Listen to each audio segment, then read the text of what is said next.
अस्सलाम वालेकुम दोस्तों, मेरा नाम है अजीम और आप देख रहे हैं मिस्टर इंजीनियर यूट्यूब चैनल। दोस्तों आज की इस वीडियो में हम आप लोगों के सामने एक बहुत ही कमाल का automatic battery cut off circuit लेके आए हैं, जो कि ना सिर्फ आपकी बैटरी को फुल होने के बाद कट करवाएगा बल्कि आपको ये भी बताएगा कि आपकी बैटरी का कितना परसेंट रह गया, कितने परसेंट तक आपकी बैटरी चार्ज है और कितने परसेंट तक आपकी बैटरी लो है। इस वीडियो में हम आप लोगों को ये बताएंगे कि इसे असेंबल किस तरह से किया जाता है, बैटरी के लेवल को कैसे देखा जाता है, इसकी कैलिब्रेशन किस तरह से होती है। ये सारी चीजें आज की इस वीडियो में हम कवर करेंगे। तो दोस्तों चलते हैं वीडियो की जानिब और आप दोस्तों को बताते हैं कि कैसे आपने इस सर्किट को बनाना है और कैसे इसे आप असेंबल कर सकते हैं। मुझे पता है कि वीडियो को तो आपने लाइक कर ही दिया होगा, तो दोस्तों चलते हैं वीडियो की जानिब। This video is sponsored by JLC PCB। JLC PCB China की एक ऐसी वेबसाइट है जहां से आप अपनी प्रोफेशनल PCB सिर्फ $2 के अंदर बनवा सकते हैं। PCB बनवाने के लिए आप लोगों को करना ये होगा कि अपनी जरूरत फाइल को अपलोड करना है, उसके बाद अपनी PCB की क्वांटिटी को सिलेक्ट करना है, कलर सिलेक्ट करना है और इसे ऐड टू कार्ट करके अपना ऑर्डर प्लेस कर देना है।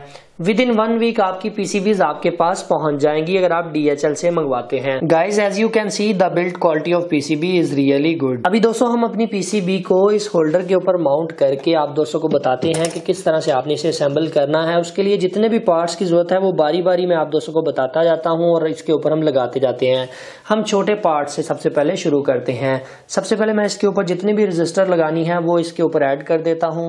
यहाँ पर सबसे पहले हम 1 किलो ओम के 2 रजिस्टर लगाते हैं। यहाँ पर एक चीज आप लोगों को बताता चलूं कि अगर आपको ये PCB बिल्कुल फ्री में चाहिए तो smarteshop.pk पे जाके कोई भी चीज ऑर्डर करें, साथ में बिल्कुल फ्री आप लोगों को ये हम PCB भेज देंगे। इसके बाद हम बारी आ जाती है जनाब हमारी दूसरी रजिस्टर को लगाने की, जो कि 2.2 किलो ओम की है, तो उसे मैं यहाँ पर लगा देता हूँ। इसके बाद 56 किलो ओम को मैं R16 के ऊपर लगा देता हूँ। वेल दोस्तों हमने सभी रजिस्टर को लगा लिया। अभी बारी आ जाती है इस डायोड को लगाने की, तो जनाब डायोड पहले नंबर पर हम IN 4007 यहाँ पर लगा देते हैं।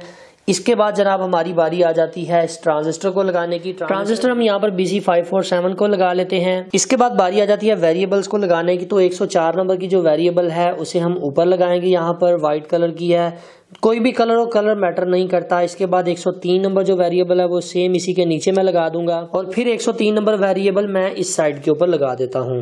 वेल दोस्तों जितने पार्ट हमने अभी लगा लिए इन सबको मैं पहले सोल्ड कर लेता हूँ, फिर बाद में हम नेक्स्ट पार्ट्स को लगाते हैं। दोस्तों यहाँ पर डबल लेयर PCB का सबसे बड़ा फायदा ये है कि आप इसे ऊपर वाली साइड से भी सोल्ड कर सकते हैं और नीचे वाली साइड से भी सोल्डिंग कर सकते हैं। दोस्तों भी बारी आ जाती है इन टर्मिनल ब्लॉक्स को लगाने की, तो मैं यहाँ पर एक साइड पे ये वाला टर्मिनल ब्लॉक लगा देता हूँ और दूसरी साइड पे ये वाला लगा देता हूँ। इसके बाद रिले हम सेंटर में लगा देते हैं और इसके बाद बारी आ जाती है इस बेस को लगाने की। IC लगाने से पहले हम बेस का इस्तेमाल इसलिए कर रहे हैं ताकि अगर IC में कोई मसला आ जाए तो बेस के जरिए हम उसे आसानी से रिमूव कर सकें। तो आप लोग यहाँ पर देख सकते हैं कि कट वाली साइड को मैंने कट की तरफ रखा है, ये चीज आपने जरूर ख्याल में रखनी है। अभी हम इनको भी सोल्ड कर लेते हैं, फिर आप दोस्तों को दिखाते हैं। अभी दोस्तों जैसा कि आप लोग यहाँ पर देख सकते हैं कि ऑलमोस्ट सारे कंपोनेंट कंप्लीट हो चुके हैं, सिर्फ LED और ये वाला कैपेसिटर लगाने वाला रह गया। 104 नंबर कैपेसिटर को मैं यहाँ पर लगा देता हूँ और बाकी LEDs को हम यहाँ पर कुछ इस अंदाज से लगाएंगे कि इस साइड के ऊपर रेड आ जाएंगी, सेंटर में हम 2 येलो कलर को कर देंगे और आगे जो है वो ग्रीन कलर को हम ऐड कर देंगे। इसके अलावा लास्ट के ऊपर हम इसके ऊपर IC लगाएंगे और इसे इनपुट देंगे। अगर आप लोग चाहते हैं कि नीचे वाली इंडिकेशन वाली LEDs भी लगानी है तो वो भी आप यहाँ पे लगा सकते हैं। तो मैं जरा स्पीड के साथ ये काम कर लेता हूँ, फिर आप दोस्तों को इसका सर्किट का रिजल्ट दिखाता हूँ।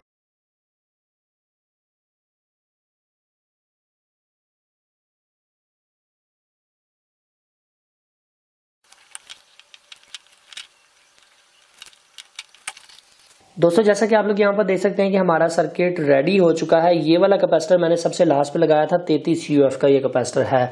इसके अलावा अभी हम इसको पावर देकर ये चेक कर लेते हैं कि जनाब ये प्रॉपर तरीके से काम कर रहा है कि नहीं। इस साइड से आपने चार्जर को इन करना है, इस साइड से आपने बैटरी को लगाना है। अभी दोस्तों जैसा कि आप लोग यहाँ पर देख सकते हैं कि इस साइड से मैंने इसको अडॉप्टर को लगाया है और दूसरी साइड पे मैंने अपनी बैटरी को कनेक्ट कर दिया। प्लस और माइनस आपने देख कर लगाना है। माइनस इस साइड पे ऊपर आएगा, इस साइड से नीचे आएगा और जो प्लस है वो इस साइड से ऊपर आएगा, इस साइड से नीचे आएगा। तो सबसे पहले आपने अडॉप्टर लगा लिया, उसके बाद आपने बैटरी को कनेक्ट कर दिया। अभी ये चार्जिंग स्टार्ट हो चुकी है। हमने इसे अभी कैलिब्रेट नहीं किया। कैलिब्रेट करने के लिए हमें सबसे पहले ये दोनों पॉइंट को आपस में जोड़ना पड़ेगा ताकि हम इन LED लाइट को ऑन करके इसकी कैलिब्रेशन कर सकें। तो मैं क्या करता हूं कि सबसे पहले इन दोनों पॉइंट को आपस में शॉर्ट कर देता हूं ताकि हम कैलिब्रेशन का जो प्रोसेस है उसे कंप्लीट कर सकें। अभी दोस्तों हमने इस सर्किट को कैलिब्रेट करना है, तो उसके लिए हमें करना ये होगा कि इसकी आउटपुट की वायर्स को इस मीटर के साथ अटैच करना है और ये चेक करना है कि वोल्टेज कितने आ रहे हैं। मेरे पास 13.8 वोल्ट इस वक्त आ रहे हैं, जो कि इस बैटरी को फुल करने के लिए काफी हैं। वैसे ये बैटरी 14 वोल्ट के ऊपर फुल हो जाती है। तो आप लोग क्या करेंगे कि इस वेरिएबल को थोड़ा सा घुमाएंगे क्लॉकवाइज। जैसे जैसे आप इसे क्लॉकवाइज घुमाते जाएंगे आप लोग यहाँ पर देख सकते हैं कि इंडिकेशन एलईडीज आपके सामने ग्लो करती जाएंगी।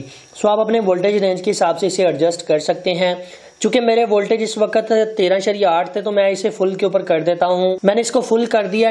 अभी हमारा ये सर्किट 13.8 के ऊपर कैलिब्रेट हो चुका है। मैं क्या करूंगा कि प्लस वाली वायर को प्लस के साथ कनेक्ट कर देता हूं और माइनस वाली वायर को मैं माइनस के साथ कनेक्ट कर देता हूं। अभी हम लोग इस बैटरी के क्रॉस वोल्टेज चेक करते हैं। यहाँ पर आप लोग देख सकते हैं कि 13.5 के ऊपर हमारी बैटरी चार्ज है, जो कि मुसलसल ऊपर की तरफ जा रही है। अगर आप इसे कट ऑफ के ऊपर सेट करना चाहते हैं, अपना कट ऑफ पॉइंट सेट करना चाहते हैं, जब आपकी ये बैटरी 14 वोल्ट के ऊपर चली जाए तो आपने इस वेरिएबल को थोड़ा सा इस तरफ लेके आना है। थोड़ा सा घुमाएंगे तो ये रिले की आवाज आएगी, जिससे आपको पता चल जाएगा कि आपकी बैटरी कट ऑफ हो चुकी है और आपके वोल्टेज आपकी बैटरी के नॉर्मल वोल्टेज के ऊपर आ जाएंगे। सो अभी मैं इसे यहाँ पर रख देता हूँ ताकि मेरी बैटरी फुल हो जाए। 13.8 के ऊपर जैसे ही जाए तो ये कट ऑफ हो जाए और रिले ऑटोमेटिक उसको कट ऑफ करवा दे। इसके अलावा दोस्तों इस व्हाइट कलर की जो वेरिएबल है इसकी मदद से भी आप इन एलईडीज को कंट्रोल कर सकते हैं। अपनी बैटरी के वोल्टेजेस के हिसाब से आप इसे भी सिलेक्ट कर सकते हैं, मगर मैं यहाँ पर ये रिकमेंड करूंगा कि आप इसे फुल पर रहने दें, तक रहने दें। ये ऑटोमेटिक इस वेरिएबल से ही उसे सेंस कर लेगा कि उसे मजीद बैटरी को चार्ज करवाने की जरूरत है या नहीं। अभी दोस्तों हम इसके ऊपर लोड डाल के ये चेक कर लेते हैं कि क्या ये लेवल नीचे की तरफ भी आता है कि नहीं। तो यहाँ पर मैं प्लस को प्लस के साथ और माइनस को माइनस के साथ लगा देता हूँ। तो आप लोग यहाँ पर देख सकते हैं जैसे इसके ऊपर लोड पड़ेगा उस हिसाब से एक एलईडी इसकी नीचे की तरफ चली गई है, यानी कि अभी हमारी जो बैटरी है वो 12.3 के ऊपर चार्ज है। तो यहाँ पर आप लोग देख सकते हैं कि 90% हमें इस वक्त शो कर रहा है। जैसे जैसे आपका लोड बढ़ता जाएगा या आपकी बैटरी लो होती जाएगी वैसे वैसे ये एलईडी लाइट नीचे की तरफ आती जाएंगी। तो दोस्तों ये तो एक बेसिक वेरिएंट था किसी भी बैटरी को ऑटो कट ऑफ करने का या किसी भी बैटरी के लेवल को इंडिकेट करने का। इंशाल्लाह एडवांस वर्जन इसका जल्द आने वाला है, हम उसके ऊपर वर्क कर रहे हैं। जल्द उसकी भी एक जर्बर फाइल बना के इसका अपग्रेड वर्जन आपके सामने पेश करेंगे, जो कि इससे काफी दर्जे बेहतर होगा। सो फाइनली दोस्तों आज की वीडियो यहीं तक थी। उम्मीद करते हैं आप दोस्तों को पसंद आई है। अगर आप लोगों को आज की वीडियो पसंद आई है तो काइंडली इस वीडियो को लाइक जरूर कर दीजिएगा, अपने दोस्तों के साथ शेयर कर दीजिएगा। अपना बहुत सा ख्याल रखिएगा, अपनी दुआ में याद रखिएगा। अल्लाह हाफिज। पाकिस्तान जिंदाबाद।